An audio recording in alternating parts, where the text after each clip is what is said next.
આજે પ્રથમ ડબલાજીની વાર્તાનો પ્રસંગ લઈશું. મારા માટે પણ કઠિન વાત છે કે 7 દિવસમાં 84 વૈષ્ણવની ગાથા ગાઈ ગઈ, પણ મારે તો ગાવી જ છે 84 વૈષ્ણવનો. મારો તો પ્રયાસ રહેશે કે 84 વૈષ્ણવની ગાથા ગાવ. 12 84 એટલે એક દિવસમાં જો 12 વૈષ્ણવની વાર્તા કરું તો 84 વૈષ્ણવ થઈ જાય. એટલે પ્રયાસ તો કરીશ, પણ ખાતરી નથી આવી. કારણ કે મારું લક્ષ્ય એને બતાવવાનું હોતું જ નથી, મારું લક્ષ્ય તો પહોંચાડવાનું હોય છે કે વાર્તા તમારા સુધી પહોંચી જાય એટલું મારું કામ પત્યું. મારે ક્યાં ચોપડી પૂરી કરવી છે, મારે ક્યાં પુસ્તક ગ્રંથો પૂરા કરવા છે. મારે તો એક વૈષ્ણવનો ભાવ તો એક વૈષ્ણવ સુધી પહોંચી જાય એટલે આપણી સફળતા. તો પ્રયાસ રહેશે. સૌથી પહેલા શ્રી ગોકુલેશ પ્રભુ 84 વૈષ્ણવનો ભાવ બતાવે છે કે 84 વૈષ્ણવ શા માટે? 84 વૈષ્ણવની વાર્તા કહીએ છીએ, વૈષ્ણવ તો અનેક છે.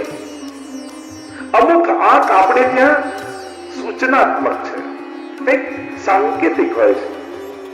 કેટલાક અક્ષરો પવિત્ર માન્યા છે, કેટલાક આદરણીય માન્યા છે.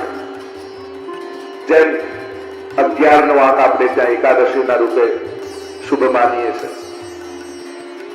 56 નો આંક આપણે ત્યાં વિશેષ રૂપે માન્યો છે, 56 ભોગ આદિ થાય છે. 84 નો આંક આપણે ત્યાં વિશેષ રૂપે માન્યો છે. 108 એનો પણ વિશેષ રૂપે. 1008 શાસ્ત્ર નામો પણ છે. એમ ઘણી બધી સંખ્યાનો વિચાર કરી શકાય, પણ અહીં 84 વૈષ્ણવની વાર્તા છે. 84 કોષ છે, 84 સ્તંભનો મનોરથ કરતા હોય છે, 84 લક્ષ યોનિઓ છે. 84 ઉપર પણ ઘણી બધી ચર્ચા કરી શકાય છે. 8 અને 4 એની પણ ચર્ચા થઈ શકે છે, પણ હું સીધો વિષય ઉપર જ જઈશ એટલે અંક ગણિતમાં બહુ નહીં પડે. બાકી ઘણા ભાવો આપણે ત્યાં 8 4 84 બેઠક શ્રી મહાપ્રભુજીની છે, એમાં પણ અનેક ભાવો આપણે ત્યાં બતાવ્યા છે. તો 84 વૈષ્ણવની વાર્તા, વાર્તાનો અર્થ કોઈ કાલ્પનિક કથાઓ નથી થતી. વાર્તાનો અર્થ એ પ્રસંગ થાય છે, એ વાત થાય છે, જે સત્ય ઘટનાઓ બની ચૂકી છે.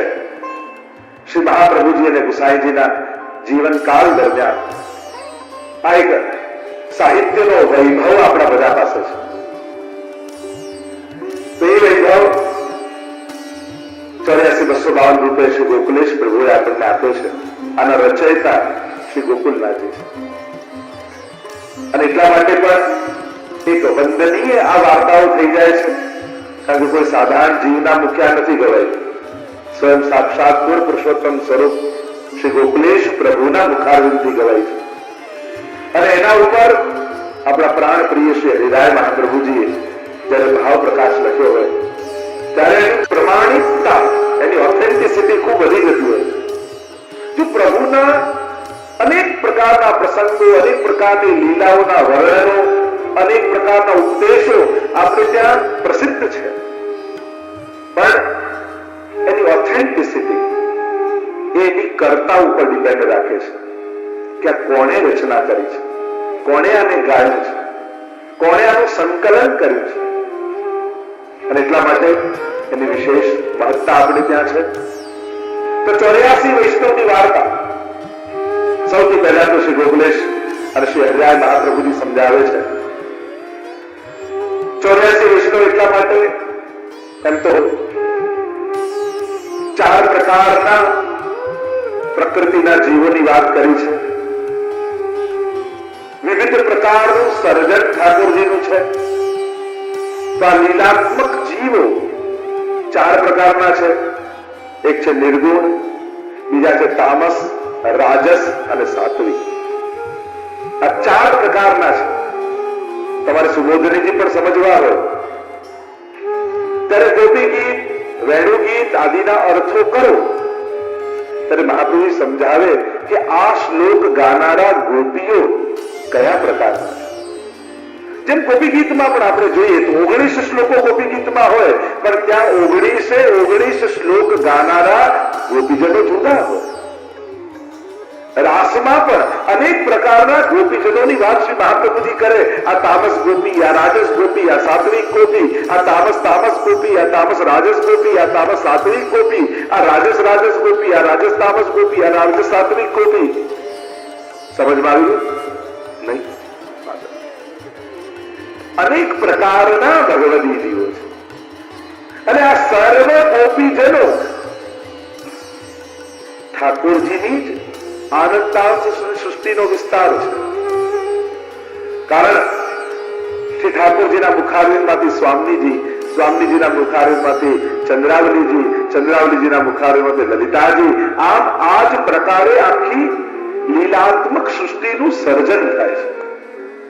એકોહમ બહુશ્યામ પ્રજાએય, જે વેદની વાત છે, એકમાંથી અનેક પ્રભુ થાય છે. તો આ સમગ્ર જે લીલા પરિકર છે એનું સર્જન સ્વયં પ્રભુના આનંદાંશનો વિસ્તાર છે. તો આ 4 પ્રકારના લીલાત્મક જીવો છે: નિર્ગુણ, તામસ, રાજસ અને સાત્વિક. અને 84 લાખ યોનિમાં જીવ ભ્રમે છે. તો આ 4 પ્રકારના જીવો જ્યારે લીલામાંથી વિખૂટા પડ્યા